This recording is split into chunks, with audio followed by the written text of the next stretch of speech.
Welcome to the Democrat Sports Spotlight. I'm Democrat sports writer Seth Stringer here with Tony Braby, head coach of the 10-0 Class 1 second-ranked Tipton Cardinals. First off, how are you doing today, Coach? I'm doing just fine, thank you. Okay, congratulations on your team's fourth straight perfect season and fifth straight district title. Looking at the bracket, most would assume you and top-ranked Concordia on a collision course for the second round. But obviously, you have some work to do tomorrow night, hosting Santa Fe at 7 o'clock. How are y'all preparing for the Chiefs? Well, it's by coaching staff standards, we're trying to go one game at a time.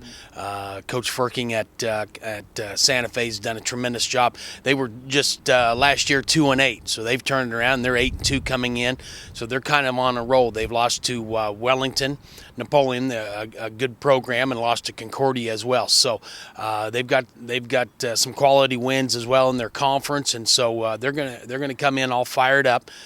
They with an 8-2 record and finishing second in the districts, they're doing something right. So the players, we're trying to keep them focused on this game and not looking ahead to the Concordia game. So I think we need to play very well to have a chance to win against Santa Fe. They have a skilled quarterback and Ross Tiemann, who's led an offense that's averaging 26 points a game. But at the same time, the calling card for this Cardinals team is a 5-3 defense under new defensive coordinator Nathan Bestian. Overall, you have allowed 6.4 points a game, and the varsity squad is allowing half of that. And 3 shutouts to its name. How are y'all approaching Santa Fe's offensive scheme? Well, it's going to be very similar to South Callaway and what we did against them. Coach Bestian's done an outstanding job this year and preparing the defense, and I know he'll have another good game plan for this. But for the most part, they're kind of a dual threat team. They've got a good fullback that runs well. Of course, you got to keep their quarterback contained. He likes to run the outside veer, and they'll option off of that as well. So when you add those 3 things up, you're talking about outside linebackers needing to contain the pitch man, and defensive ends on the quarterback, and then the middle linebackers and tackles on the fullback. So you've got a lot of things going, and then all of a sudden they use a play action pass, and they do throw the ball real well. So typically Class 1 schools is predominantly all pass or run, but Santa Fe mixes it up real well, and that's going to keep our secondary on their toes as well. Offensively, on the other side of the ball, y'all are averaging 40 points a game behind quarterback Riley Brandt and a slew of talented wideouts and halfbacks. And recently, we've seen a lot of depth with some injuries. I know Dallas Peoples and Burt Barber have been sidelined. But how's the offense look in terms of health-wise headed in this matchup? Well, as you said, we had Burt have a high ankle sprain in the Archie game. That was the 3rd game of the season, and he's now back. We played him in the South Callaway game, and then we pulled him back out and rested him up during the district play, and so he'll be back for the Santa Fe. So that adds some extra experience there and a lot of good speed for us as well. But stepping up in his place has been Cameron Backus and Zach Knipp, who we moved from quarterback to halfback, and it also allows us to play him more as an outside linebacker. And then Dallas Peoples hurt himself in the South Callaway game, and we've had him out ever since, and we're hoping to get him back possibly for the Concordia game if we make it that far. So right now we'll get half of the starting halfbacks back at the beginning of the year, and hopefully we'll have them both back if we get past Santa Fe.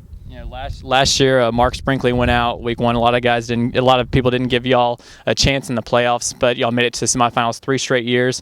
I know last week you alluded to the pigskin preview. It predicted y'all 9-1.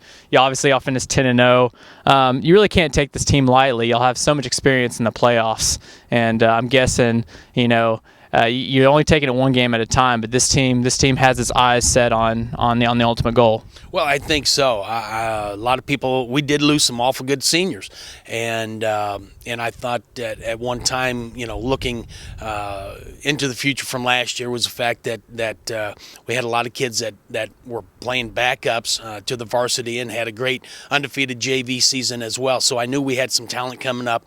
The speed would be there, and so one time I thought, we actually may be better at each position than what we were last year. Just didn't know whether we could have as good a win-loss record. And the fact of that was the senior leadership from last year.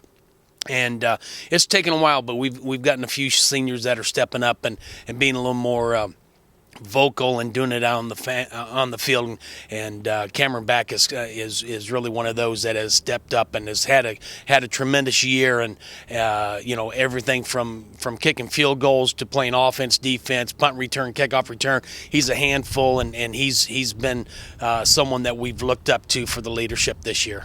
One last thing, Coach. I know you told the players to put away the shaving cream razors last week. Do you recognize the kids? Are they looking all scraggly now? Or well, as of today, I haven't noticed any difference yet. So they've got a ways to go unless they use a little black pencil or something to darken in the whiskers. But yeah, they're thinking it's big time. They're gonna look like some of those gruffy old NFL players by the time they're done. But I've still seen a lot of peach fuzz on that face. So it's been something we've enjoyed doing, and they're always coming up and scratching their chins and having me look at a new whisker that pops out. So if it makes them play harder, it's going to be well worth it. Well, I appreciate your time, Coach, and thanks for joining us this week for the Democrat Sports Spotlight.